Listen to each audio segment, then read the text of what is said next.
Alright, Brush Monkeys, we're back, and this week I want to talk about something a little personal. This is going to be kind of a personal project for me, and I hope it turns out half the way I have it envisioned.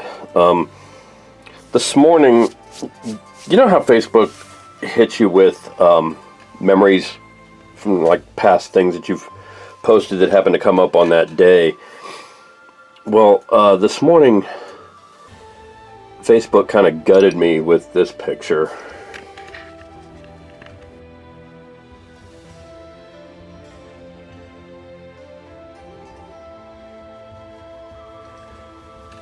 And the reason that was such a gut punch for me is,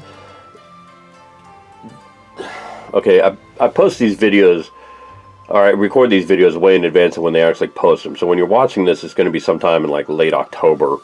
But I actually recorded this in March 19th to be specific.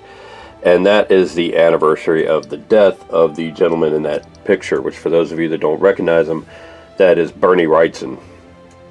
And he is, hands down. Sorry, I'm getting a little choked up here. That picture was taken less than a year before he passed.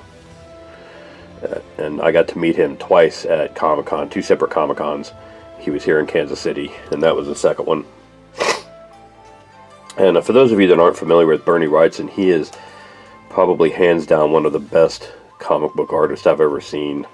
The man was a virtuoso with a pen and ink.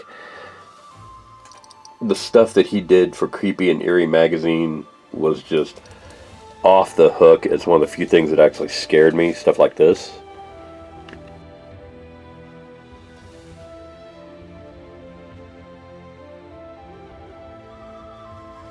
And he did amazing stuff, like he did all the artwork for Cycle of the Werewolf by Stephen King, if any of you are familiar with that one. He actually signed 2 copies of that book for me.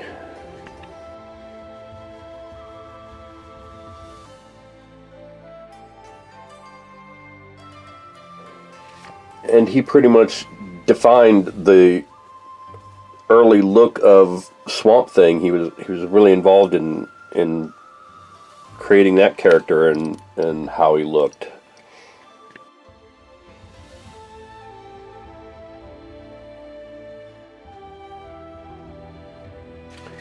And one of the more brilliant things he did that just kind of blew me away was he did a fully illustrated edition of Mary Shelley's Frankenstein, and it was absolutely amazing. The pen and ink drawings in this, just,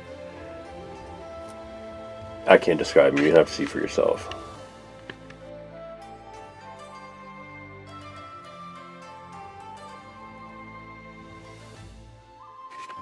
I mean, that's just absolutely stunning, right?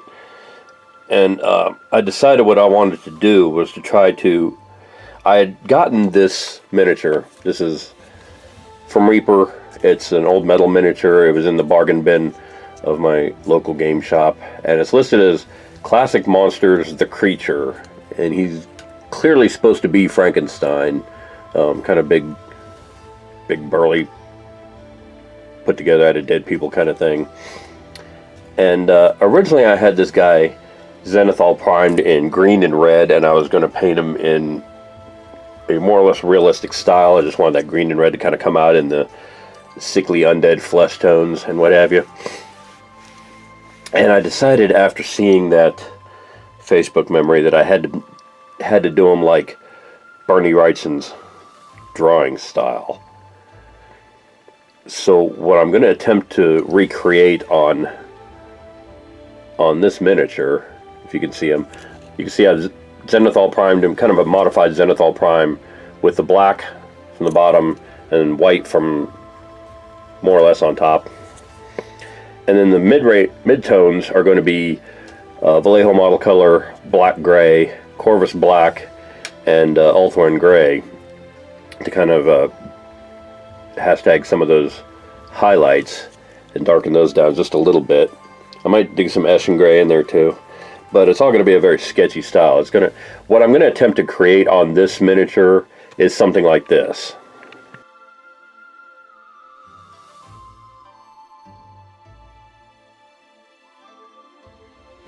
Now, I don't pretend to be an artist anywhere near Bernie Wrightson's caliber, but I hope I can at least try to do this some justice. I'm a little nervous about this. I normally wouldn't be intimidated by painting this miniature because, I mean, it's just another miniature, right? But to try to emulate Bernie Wrightson's style is intimidating as hell. And so I hope I can pull this off. I guess we'll see. I'm going to pause here and take a break, and then I'll get started on it. Like I said, I plan on using a lot of dark grays, going up to medium gray and light gray, and then in kind of a sketchy style. So I've got a 20-aught Royal Langnickel brush, really fine point, nice long fine point on that brush, if you can see that. So hopefully that'll let me sketch those out. I'm going to be using a lot of flow improver with those, so hopefully I'll get a nice crisp thin lines, and hopefully this will come out somewhere close as a tribute to the master. So we'll see you soon. Bye. Alright, so I've made the easiest progress on our guy here. As you can see, I blocked in the pants, vest, and hair. The hair is in Vallejo black gray. The vest is in Eschen gray from Citadel, and the pants are Mechanica standard gray. Now with those blocked in, now I can add the highlights and shadows in the next higher and lower tones. For Mechanica standard gray for its pants, for example, do the highlights in Dawnstone and the shadows in Eschen gray. And for the Eschen gray, of course, I'll do the highlights in Mechanica standard gray, the shadows in Corvus black. For the hair, I'll do the highlights in Corvus black. Shadows are pretty much taken care of already. Same with the skin. With the majority of the shades and highlights, I'm going to use Corvus black for the really darkest parts, maybe Eschen gray for the dark parts, and blend that up to, well, not really blend it up, but use Ulthorn gray for the upper highlights. And I'm going to try to do all that in kind of a sketchy style. So I've got some flow aid to make sure I've got nice thin lines.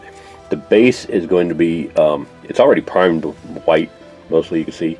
I'm going to give that a wash of Nuln Oil when we get to it, and dry brush of Praxetti white. And then possibly a white base band. I haven't quite decided yet on that. Maybe black base band. But we'll see. I'll decide that when I get to it. But for right now, I'm going to start on the shading and highlighting. So wish me luck. Bye. Alright, brush monkeys, I'm back. And I want to apologize because I should have done at least a couple of updates in this time. I kind of lost track of time. It's hard to see on camera, but the sketch style actually really came out really nice. It's a lot more subtle. Like on camera, you can't really tell that anything was done, but you can definitely see the hash marks in the highlights and shadows and on his skin. It's real, like I said, it's real subtle, but it looks really good in person. It's kind of hard to tell on here. The hair is about where you could tell the most, because I went to kind of an extreme highlight on that one. But I like it. I think it really looks good. I think it looks better in person than it does on film. But I'm pretty happy with how he came out. So I'm going to go ahead and call him done. Well, not done. Still got to do his base. So I'm going to shade wash his base and then take a break. And then come back and we'll give it a dry brush of Praxetti white. And I think I'm going to go with the black gray for the base band. So I'm going to go do that, and then we'll come back. See you soon. Bye. Alright, brush monkeys, so I shade washed the base, and actually shade washed the entire guy, just to kind of bring everything together a little bit. And then I dry brushed the base with Praxetti white to give it a nice bit of contrast. And then, just out of curiosity, I decided to experiment with something.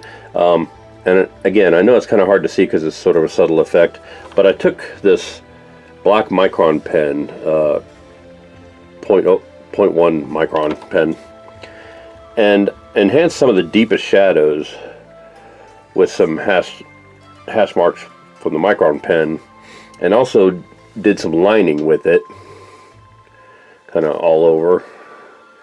So I lined all those muscles. I outlined the jacket, the line between the jacket and the pants. There, the line between the arms and the jacket. Darkened the top of his head a little bit. Lines in between the fingers and his toes. I didn't do that fast. I should do that fast. Bear with me just a second.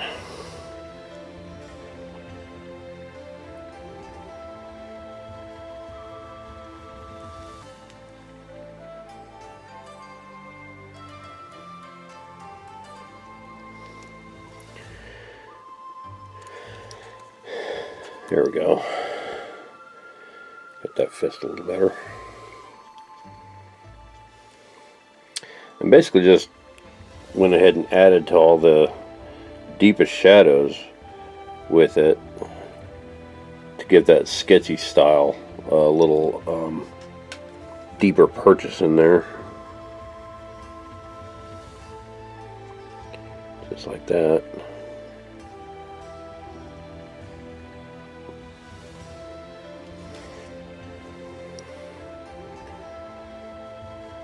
There you go. And I think he's come out really good. I think he looks really, really fantastic.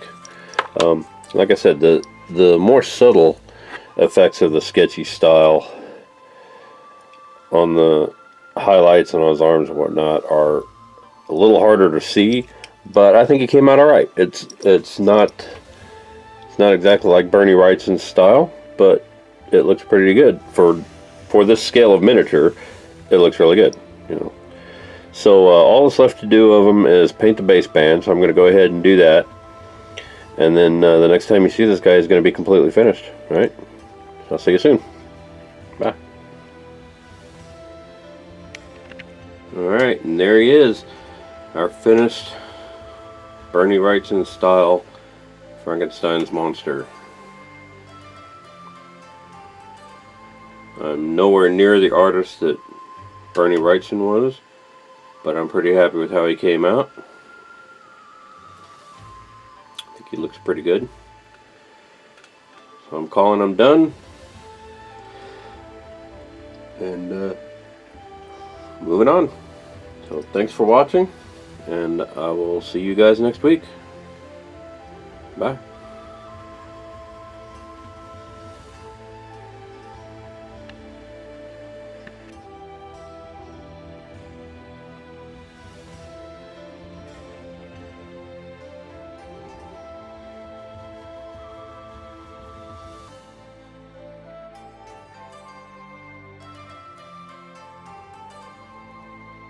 Hey Brush Monkeys, Tom from Flying Monkey Studios here. If you like what you see, click like down below. If you want to be notified when new videos come out, click subscribe. And in the meantime, if you want to see how to add one of the miniatures that we've painted on this channel to your own collection, check out our Instagram, Tumblr, and Patreon sites. If you want to support us in doing what we do, check out my Patreon site, check out my merch store at storefrontier.com/flymonkeystudios. You can get t-shirts, sweatshirts, long sleeve shirts, hoodies, all kinds of stuff there. Go check that out. And in the meantime, thanks for watching, and I will see you next week. Bye.